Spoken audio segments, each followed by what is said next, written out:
Hello YouTube, welcome to my channel, Lavender by Nature. I'm here to do a book brief today on the book The Language of Flowers by Vanessa Diffenbaugh. I finished this book in January of 2026. I'm just getting around to doing the video. So I thought I would just come and share the thoughts I have of this book. This book is 308 pages.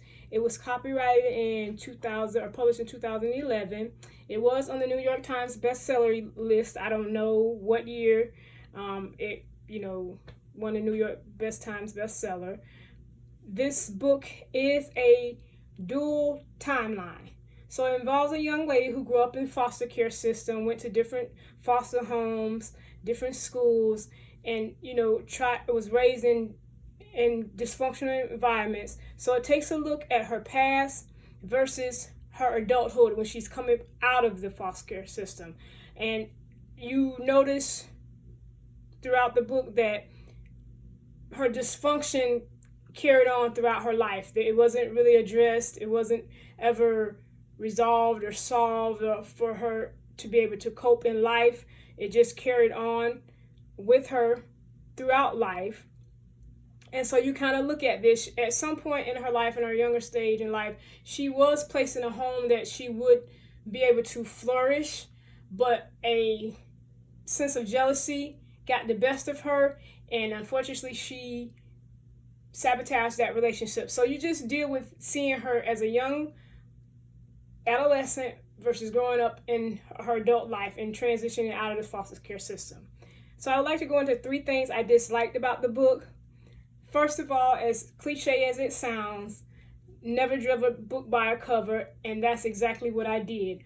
I saw the title of the book, I saw a little girl with flowers in her hand, and I was like, oh, this seems interesting.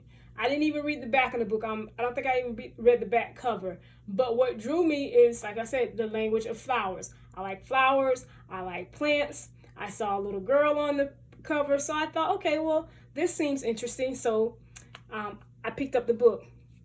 I did not like this book, and the first thing is that, like, for me being a lover of flowers, I don't like the way the author chose to use flowers in this book. The flowers were used as a sense of, I would say, communication, and meanings were assigned to flowers, and it was presented as, you give this person a flower, they automatically know the meaning, everything is okay, everything is resolved, everyone is happy. That's just not the case. So I didn't like the way flowers were used in this book.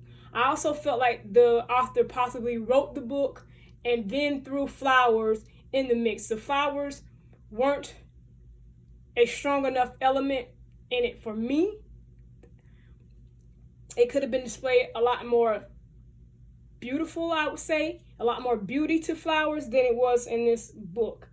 And maybe the third thing I didn't like about the book is that I feel like the author left it unresolved. You went through the whole childhood, young adult stage, and everything that went on with this young lady, and then you get to the end, and it's a kind of like rush, done, finished book.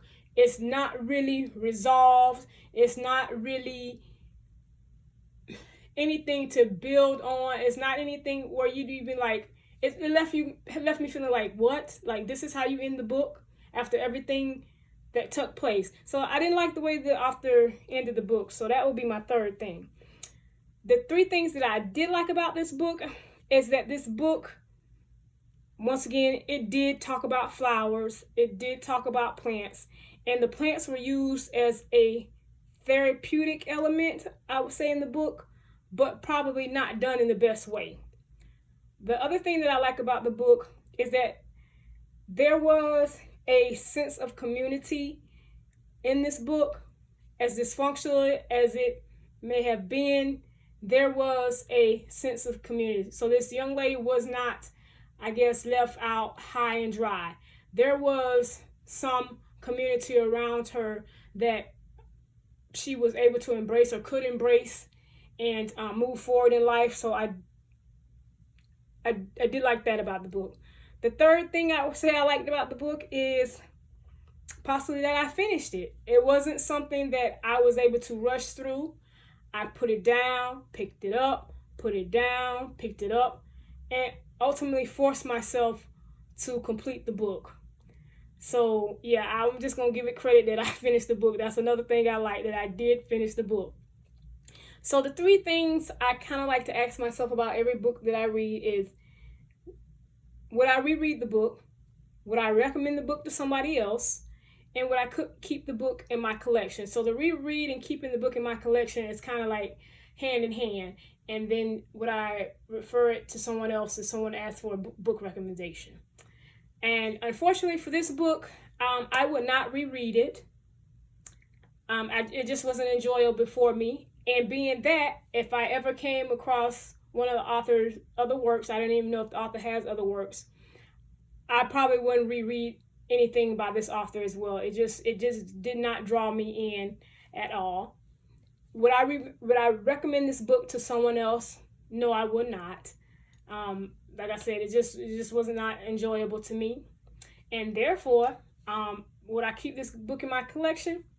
I will not. I will be donating this book to possibly a free little library, and maybe someone else would have a different experience than I had. But yeah, this one will not stay in my collection. So that is the end of my book brief today for The Love Language of Flowers by Vanessa Diffenbaugh. And as always, thank you for watching my channel. If you have any questions or comments, please feel free to leave them below. And as always, have a nice day.